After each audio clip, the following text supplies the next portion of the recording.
The drive from San Francisco to Sonoma took an hour and 45 minutes, and Nora spent every minute of it rehearsing what she would say if she saw him. She had scripts. She had a casual version, "Hey, long time no see." A polite version, "Ethan, nice to see you're well." A cold version, "Walker." She even had a dramatic version, which involved turning on her heel and walking away, but she discarded that one because it required more dignity than she currently felt. 3 weeks ago, she'd been a woman in a 3-year relationship with a man who'd once remembered her coffee order. Now she was a woman who'd been dumped at a birthday party, in front of 20 people, including a woman she'd only just met named Tiffany, who had turned out to be the reason for the dumping. Nora's mother had called it a blessing in disguise. Nora had called it humiliation with an open bar. And now she was driving to a wedding where every single person would look at her with that face. The tilted head, the soft smile, the "how are you holding up" voice, and she would have to say "fine" 100 times while dying inside. The winery appeared at the end of a long gravel driveway, golden in the late afternoon sun. Rows of grapevines stretched toward rolling hills. A stone building with a wraparound porch sat at the center, and scattered around it were small cottages with flower boxes under the windows. It was beautiful. It was the kind of place people got engaged. Nora hated it a little. She parked behind a dusty Subaru with a bike rack and a bumper sticker that said, "Make love, not war," and felt her stomach drop. She knew that car. Grace Walker was on the porch before Nora could even get her suitcase out of the trunk. "Nora, you're here!" She hugged her tight, smelling like lavender and wine. "Oh, honey, it's so good to see you. Ryan's been a nervous wreck all day, and Sophia's mother is already driving me crazy, but you're here now, so everything will be fine." "Hi, Grace." Nora hugged her back. Grace had been her mother's best friend since college, which meant Nora had known the Walker family since she was in diapers. Which meant she couldn't skip this wedding even if she'd wanted to. Which she had. Very badly. "Let me get your bag." Grace started toward the trunk, then stopped. "Oh, I should tell you, we had a little mix-up with the cottages. We overbooked. You and Ethan are in the Oak Cottage together. I hope that's okay. It has 2 bedrooms. Well, it's more like a loft with a divider, but..." Nora's blood went cold. "Ethan is here." Grace looked at her like she'd grown a second head. "Of course he's here. It's his brother's wedding. Right? His brother's wedding." She'd somehow managed to forget that the groom was Ethan's younger brother. That Ethan would be best man. That Ethan would be everywhere, all weekend, giving toasts and posing for photos and being tall and annoying and... "2 bedrooms, you said?" Nora heard herself ask. "Well, it's a studio with a curtain, but it's very spacious, and the bed is a king, so there's plenty of..." "A king, singular." Grace winced. I know, but it's only 4 nights, sweetheart. And you 2 are adults. I'm sure you can figure it out." Nora was an adult. She was a pediatrician who told parents their children had cancer and kept a straight face. She could share a room with a man she hadn't spoken to in 8 years. She could. She grabbed her suitcase and walked toward the Oak Cottage before Grace could say anything else. The door was unlocked. She pushed it open and walked in. He was standing at the window, holding a beer, wearing a faded flannel shirt and jeans that had seen better days. His hair was longer than she remembered, curly at the ends, touching his collar. He had a beard now, not full, just enough to look intentional. He turned when she came in, and for a second, neither of them said anything. The last time she'd seen him, he'd been standing in a dorm room with a duffel bag, telling her he was dropping out of college to go photograph wolves in Yellowstone. She'd told him he was throwing his life away. He'd told her she was already planning their wedding, and they were only 22. She'd said, "I hate you." He'd said, "I know." Then he'd left. And they hadn't spoken since. "Kim," he said. His voice was lower than she remembered, rough around the edges, like he didn't use it much. "Walker." She set her suitcase down by the door. "I see we're roommates. Grace's idea." He took a sip of beer. She said the cottage has 2 sleeping areas. She didn't mention the curtain is made of lace and you can see right through it. Nora looked. Sure enough, a lace curtain divided the room, and behind it, she could see the unmistakable shape of a king-sized bed. 1 bed, no second sleeping area, Just a lace curtain and a lot of wishful thinking. Fantastic, she said. Look, I know this is weird. Ethan turned to face her fully. But it's 4 days. My brother's wedding. Can we just not make it a thing? Make what a thing? Us, this, whatever this is. He gestured between them. We're adults. We can be in the same room without it turning into a thing. Nora raised an eyebrow. You're the one who brought it up. He opened his mouth, then closed it. Took another sip of beer. Fine, we don't talk. We coexist, like roommates who hate each other. I don't hate you. He looked at her, really looked at her. The way he used to when they were 20 and he thought she was the smartest person alive. Could have fooled me. The words hung in the air between them, heavy and warm, and 8 years overdue. Nora looked away first. I'm taking a shower, she said, grabbing her toiletry bag from the suitcase. Don't look through the curtain. It's lace. I can see the shower from here. Then don't look. She went into the bathroom and locked the door. She leaned against it, heart hammering, and stared at her reflection in the mirror. Her cheeks were flushed. Her hands were shaking. 8 years. She'd spent 8 years building a life where Ethan Walker didn't matter. She'd gone to med school. She'd become a doctor. She'd dated a man who remembered her coffee order, until he didn't. She'd been fine. She'd been fine. So why did being in the same room with him make her feel like she was 22 again, standing in that dorm room, watching the only person she'd ever loved walk out the door? She turned on the shower and stood under the hot water until her skin turned pink. When she came out, wrapped in a towel, Ethan was gone. His beer bottle was on the windowsill, empty. The bed was still made.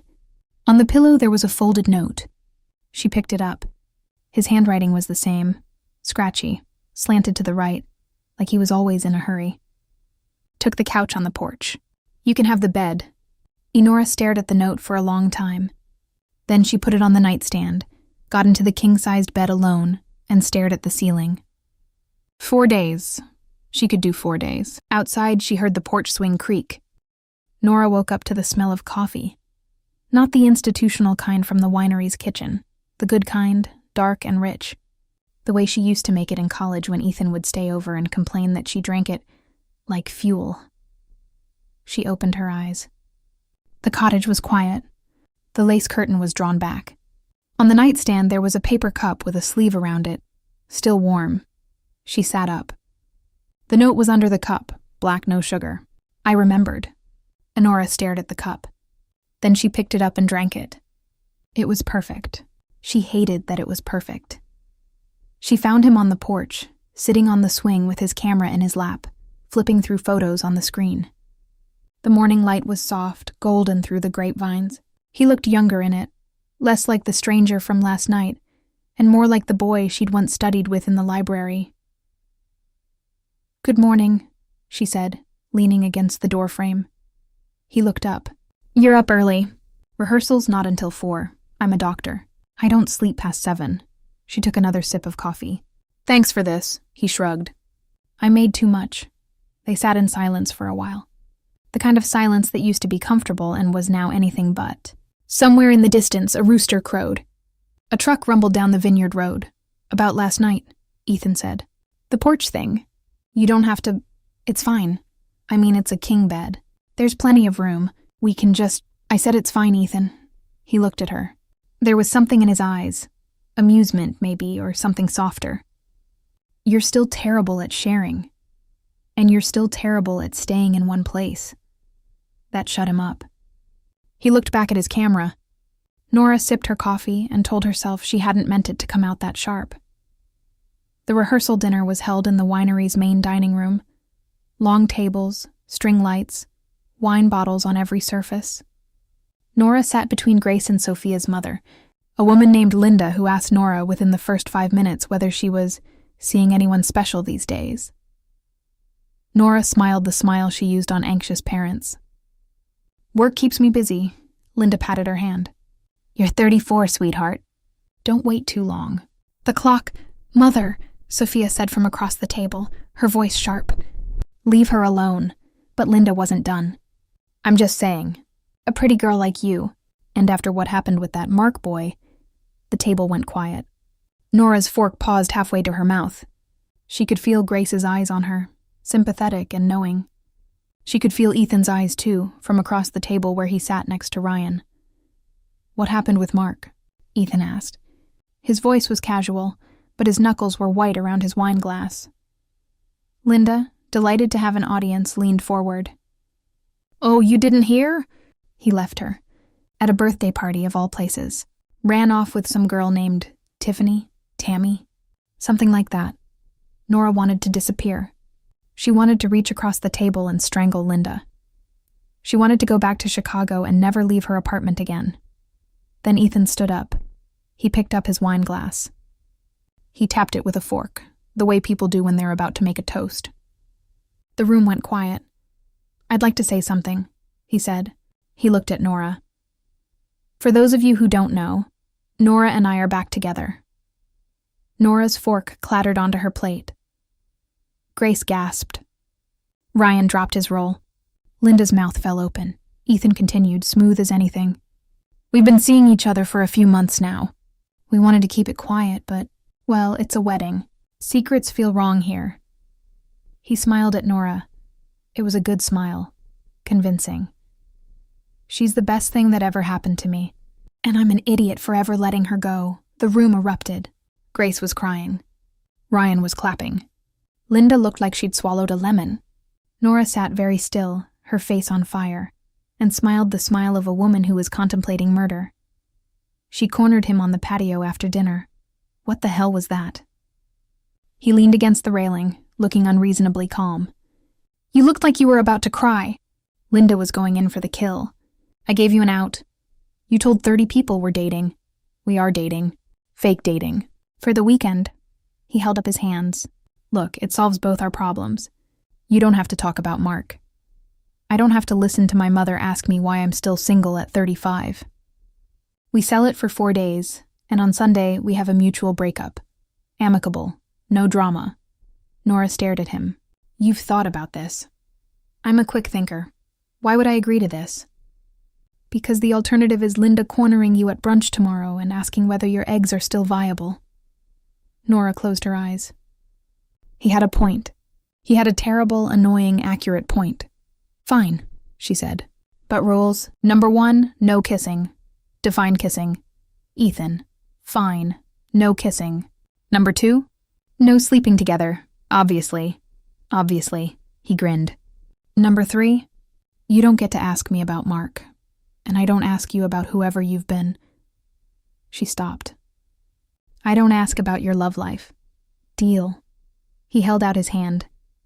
"Partners?" She stared at his hand. Then she shook it.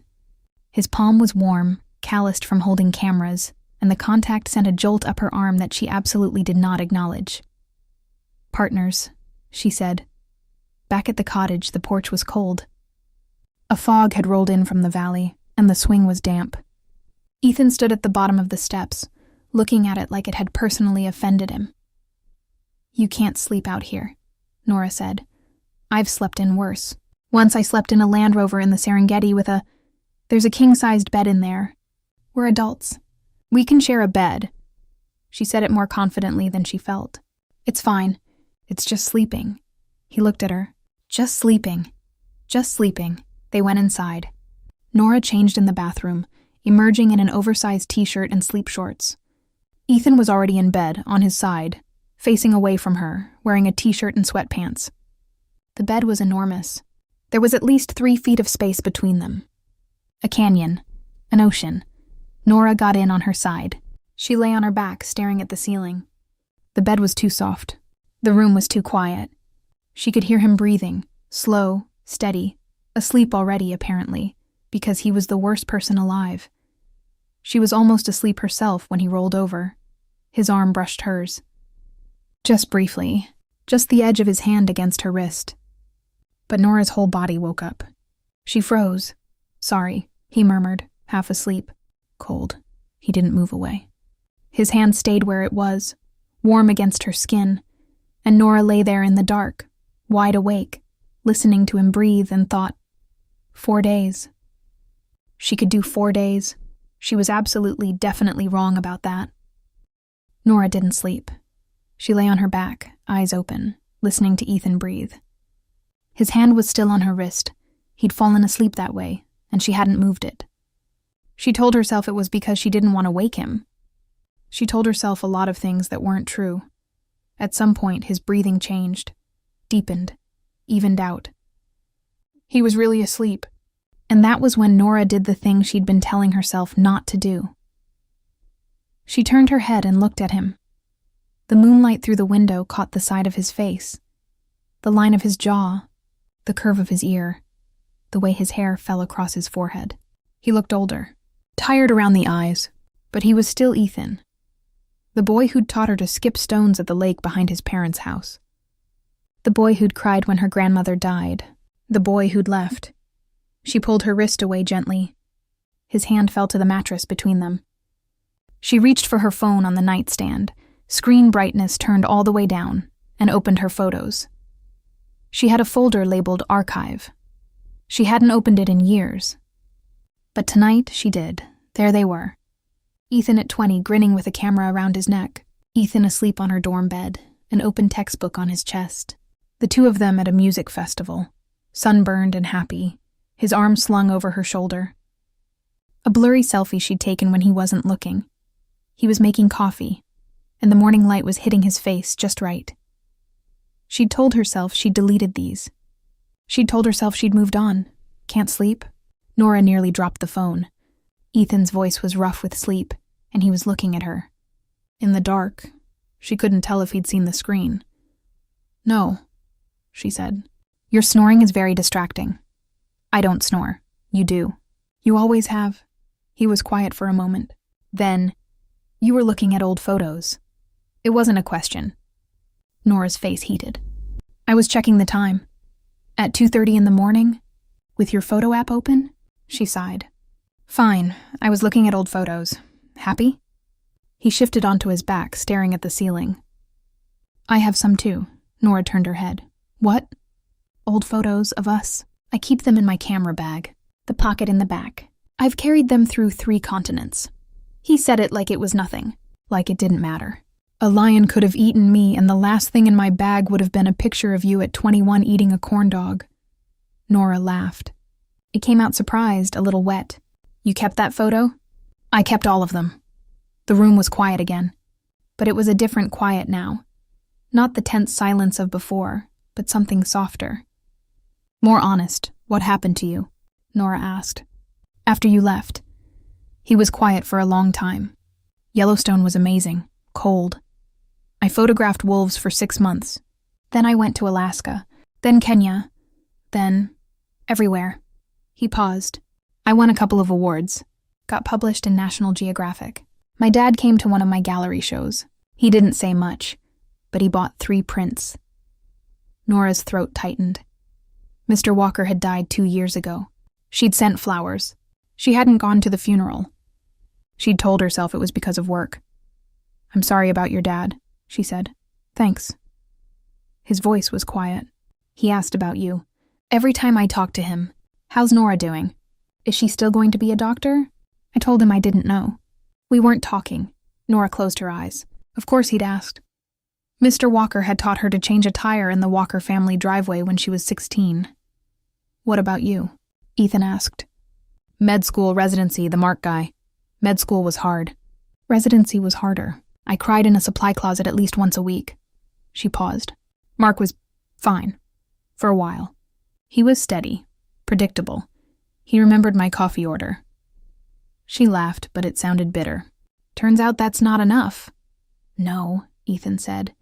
"It's not." They lay there in the dark. 2 people who'd once been everything to each other, and then nothing at all. And for the first time in 8 years, it didn't feel like nothing.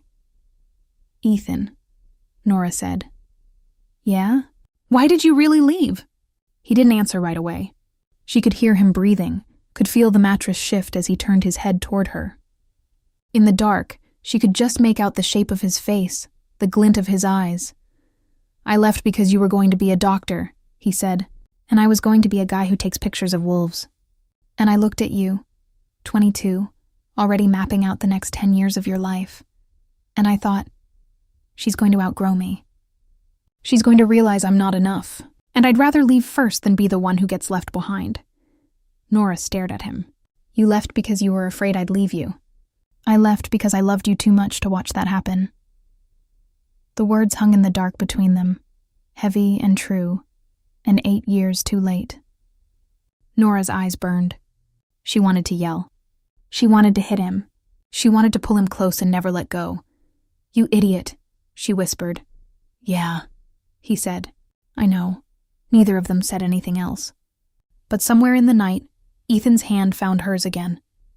And this time, Nora didn't pull away. She woke up to sunlight and the smell of bacon. The bed was empty on Ethan's side, but it was warm. Her hand was still curled around the shape of his, even though he was gone. On the nightstand, there was another paper cup of coffee and a note. Brunch at 11. Don't let Linda corner you. Nora picked up the coffee. She looked at the empty side of the bed. She thought about what he'd said last night, about being afraid, about loving her too much. She got up, went to the bathroom, and splashed cold water on her face. Her reflection looked different, softer, less defended. 4 days. She had 2.5 left, and she was already in trouble. Brunch was a minefield. Linda cornered Nora twice. Once to ask when the wedding would be. Once to accidentally mention that Mark had been seen at a restaurant with Tiffany. Nora smiled through both encounters, her hand tucked into Ethan's arm where it had been since they walked in. Ethan played his part perfectly. Warm hand on her lower back, casual kisses on her temple. Answers like, we're taking it slow, and we just found our way back to each other. He was good at this. Too good. Nora couldn't tell where the acting ended and the real thing began. After brunch, the wedding party scattered to set up for the ceremony. Ryan and the groomsmen hung string lights in the vineyard. Sophia and her bridesmaids arranged flowers. Nora, who had been volunteered as day of coordinator by Grace, found herself carrying armfuls of candles through the rows of grapevines with Ethan. They worked in silence for a while. The vineyard was quiet except for the rustle of leaves and the distant sound of Ryan laughing at something one of his friends said. The sun was warm on Nora's back, and Ethan was 3 rows over, and she could hear him humming under his breath, some song she didn't recognize, but the sound of his voice made her chest ache. Hey, he said, appearing at the end of her row. I need your help with something. She followed him deeper into the vineyard, past the rows where the ceremony would be, to a clearing with a weathered wooden bench overlooking the valley. He sat down. She hesitated, then sat next to him, leaving a careful 6 inches between them. I didn't just come here for Ryan's wedding, he said. Nora's stomach tightened. What do you mean? I came because Grace called me. She said you were coming. She said you'd just gotten out of a relationship and you were going to be miserable all weekend. He looked at his hands. I almost didn't come. I almost stayed in Patagonia where it was safe. But I got on the plane anyway. Why? He turned to look at her. His eyes were serious, no trace of the easy humor he usually hid behind. Because I've spent 8 years wondering what would happen if I saw you again. And I couldn't not find out. Nora's throat felt tight. And what did you find out? That I'm still an idiot. That seeing you again is the best and worst thing that's ever happened to me. He paused. That I still love you. Probably always will. The words hit her like a physical blow. She'd imagined this moment, what it would be like if he said those words again. She'd imagined anger. She'd imagined satisfaction. She hadn't imagined this. A knot in her throat and tears in her eyes and the overwhelming urge to hit him. You left, she said. Her voice cracked. You left and you never called. You never wrote. I waited, Ethan. For 6 months, I waited for you to call and say it was a mistake. And you never did. I know. I had to delete your number. I had to block you on everything because every time my phone rang, I thought it was you. And then I had to build a whole life without you, and I did. I became a doctor. I bought a condo. I dated a man who was boring and safe, and who left me for a girl named Tiffany at a birthday party. The tears were falling now, and she couldn't stop them. And you show up here and you make me coffee the way I like it, and you hold my hand in the middle of the night, and you tell me you still love me like it's that simple. It is that simple. It's not that simple. She stood up, wiping her face with the back of her hand. You don't get to leave for 8 years and come back and say, I still love you, like nothing happened. You broke my heart. You broke it and I had to glue it back together by myself. And now you're here and I can feel it coming apart again, and I am so angry at you. Ethan stood up. He didn't reach for her. He just stood there, his face open and raw, and let her be angry. I'm sorry, he said. I'm sorry I left. I'm sorry I didn't call. I'm sorry I was a coward. I'm sorry for all of it. He took a step toward her. But I'm not sorry I came here. And I'm not sorry I told you the truth. He was close now. Close enough that she could smell him. Sunscreen and pine and something that was just Ethan. Close enough that if she tilted her head, their mouths would meet. Nora should have stepped back. She should have said, we're fake dating, remember? She should have done a lot of things. Instead, she kissed him. It was not a gentle kiss. It was 8 years of anger and longing and what if, compressed into a single moment. Her hands were in his hair, his were on her waist, and the world narrowed to the feeling of his mouth on hers, and the way his fingers tightened when she made a sound she hadn't meant to make. He kissed her like he'd been practicing for 8 years. Like he'd been dreaming about it. Like she was the only thing in the world that mattered. And then Nora came to her senses. She pulled back, breathless, her lips swollen, and stared at him. His eyes were dark, his chest heaving, and he looked at her like she was the most beautiful thing he'd ever seen. We can't, she said. Nora, we can't. We're fake dating. This weekend ends on Sunday. You live in a tent in Africa, and I live in Chicago, and... She stopped, took a shaky breath. I can't do this again. I can't fall for you and watch you leave. She turned and walked away, through the grapevines, past the candles, back toward the winery. She didn't look back. If she had, she would have seen him standing there in the clearing, his hand still raised like he was reaching for her, his face a mess of longing and regret. That night, Ethan slept on the porch again. Nora didn't ask him to come inside. He didn't offer. They lay in their separate places, separated by a wall and 8 years, and a kiss that neither of them knew how to talk about. Nora stared at the ceiling and touched her lips. They still tingled. She could still taste him. She was in so much trouble. Mark showed up at 10 in the morning, in a rental car that was too nice for a winery parking lot, wearing a button-down shirt and the kind of smile that used to make Nora's mother say, "What a nice young man." Nora saw him from the porch of the main house and felt her stomach drop. What is he doing here? She said. Ethan, who'd been carrying a box of centerpieces, followed her gaze. His jaw tightened. Friend of yours? Ex-boyfriend. The one who left me at a birthday party. Ethan set down the box. Want me to get rid of him? I can handle it, Nora. Ethan's voice was quiet. You don't have to handle everything alone. She looked at him. After last night, the kiss, the retreat, the porch, she didn't know what they were. But his hand was on her arm, warm and steady. And for the first time in a long time, she didn't want to handle it alone. Okay, she said. Together, they walked down the steps together. Mark's smile faltered when he saw Ethan's hand on the small of Nora's back. Nora, Mark said, I've been trying to call you. I've been busy, I know. I heard. He glanced at Ethan, then back at Nora. Can we talk? Privately? We don't have anything to talk about. I think we do. Mark took a step closer. I made a mistake. With Tiffany. It was stupid, and I regret it. And I want you back. I've been thinking about you nonstop, and she's not interested, Ethan said. Mark looked at him like he'd just noticed he was there. And you are? I'm the guy she's with now. Mark laughed. Come on, Nora, this guy? You told me about Ethan. The college dropout who runs off to take pictures of animals. You said he was emotionally unavailable. You said he'd never grow up. Nora's face heated. She had said those things. To Mark. In the early days, when she was trying to convince herself she was over Ethan. I was wrong, she said. Mark's smile faded. You're serious. I'm serious. She stepped closer to Ethan. Not for show. Because she wanted to. We're together. I'm sorry you drove all this way, but you need to leave. Mark stared at her for a long moment. Then he looked at Ethan. You know she still has a folder of photos of you on her phone? She thinks I don't know, but I saw it. Archive, hundreds of photos.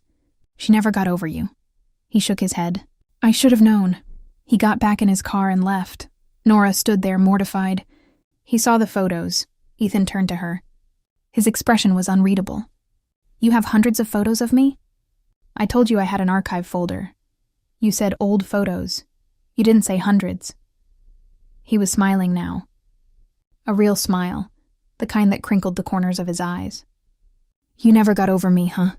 Shut up. Make me. She didn't.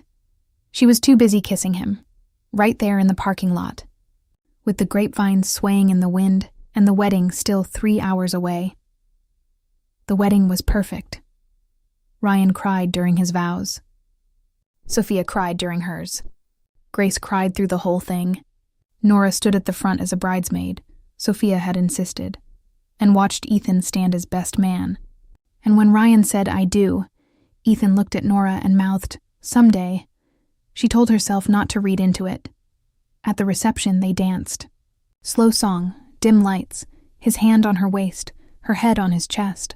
She could hear his heartbeat, steady and strong, and she thought, this is what I was afraid of. This is why I built walls, because this feeling, this right here, was worth being afraid of losing. I have to tell you something, Ethan said, his mouth near her ear. What? I got an email this morning. A project. 6 months in the Serengeti. It's the biggest thing I've ever been offered. It starts in 2 weeks. Nora pulled back to look at him.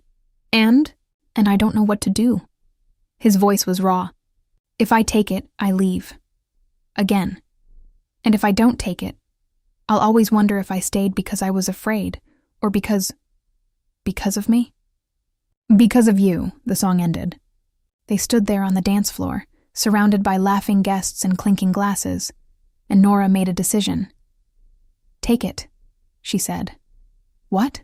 Take the project. 6 months. I'll visit. You'll visit. We'll figure it out. She took his face in her hands. I'm not 22 anymore, Ethan. I'm not going to fall apart if you leave for 6 months. And you're not the guy who leaves without saying goodbye anymore, are you? He shook his head. His eyes were shiny. No, I'm not.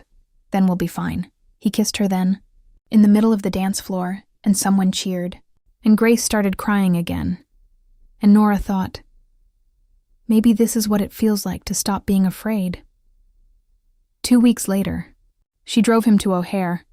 He had 2 duffel bags and his camera equipment and a ticket to Nairobi with a layover in Amsterdam. They stood in the departure terminal, and people rushed past them, and neither of them wanted to let go. 6 months, she said. 6 months.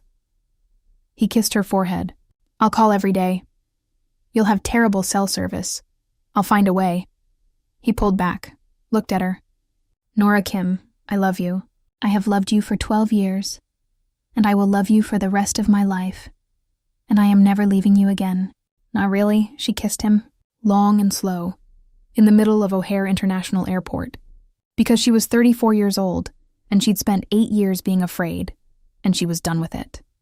Go, she said when they pulled apart.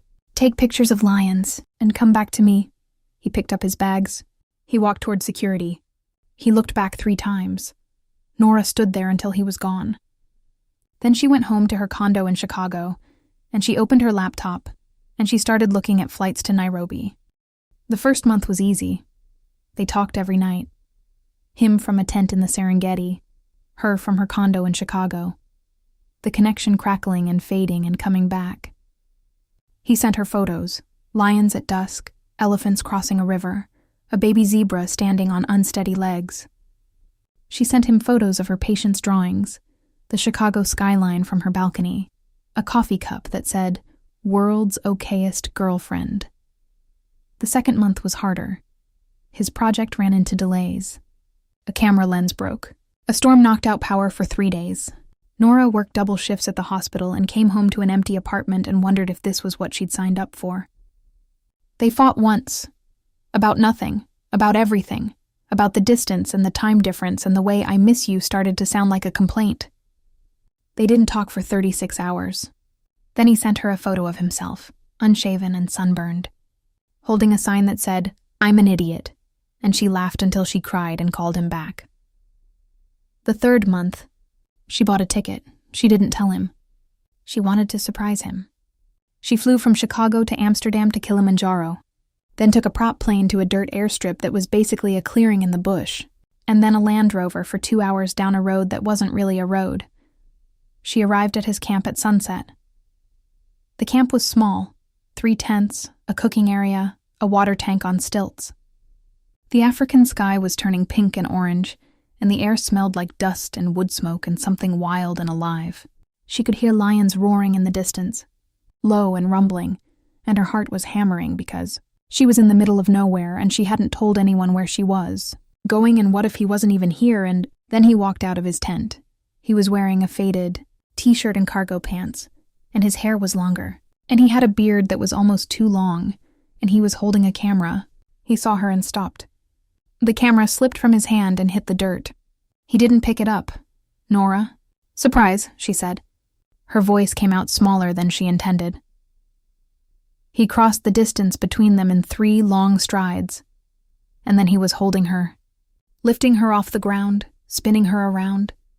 And she was laughing and crying and hitting his shoulder and saying, "Put me down, put me down." And he wouldn't. He just held her and buried his face in her neck and said her name over and over like he couldn't believe she was real. When he finally put her down, he was crying, actual tears, tracking through the dust on his cheeks. "You're here," he said. "I'm here." "How?" "I bought a ticket. I used all my vacation days. I may have lied to my attending about a family emergency." She wiped a tear from his cheek with her thumb. "You're worth it." He kissed her then, in the middle of an African camp, with lions roaring in the distance and the sky turning purple, and his camera still lying in the dirt. It was the best kiss of her life, not because it was perfect, but because it was real, because they'd earned it. 8 years of silence, 3 months of distance, a lifetime of being afraid. They sat on a log by the fire that night, sharing a bottle of wine he'd been saving for a special occasion, and he showed her the photos he'd been taking. Not just lions and elephants, photos of her. The ones from his camera bag, the old ones, but also new ones, screenshots of her video calls, blurry images of her asleep on the couch during a late-night chat, a photo of her Chicago balcony that she'd sent him and he'd saved. "You've been taking pictures of me," she said. "I always take pictures of the things I love." She leaned her head on his shoulder. The fire crackled. Somewhere a hyena laughed. The stars were brighter than any stars she'd ever seen, more stars than she'd imagined existed. "Ethan," she said. "Yeah?" "I quit my job." He pulled back to look at her. "You what?" "I quit. Well, I took a leave of absence. 6 months, unpaid." She smiled at his stunned face. "There's a clinic near here, a volunteer medical program. They need a pediatrician. I start Monday." He stared at her. "You're staying. I'm staying. For 6 months. And then we'll see." She took his hand. "I'm not saying we move to Africa forever. I'm saying I'm done being afraid of the distance. I'm done choosing safe. I'm choosing this. Choosing you." He kissed her again. And again. And the lions roared. And the stars burned bright. And for the first time in 12 years, neither of them was running. 6 months later, they came home. Not to Chicago.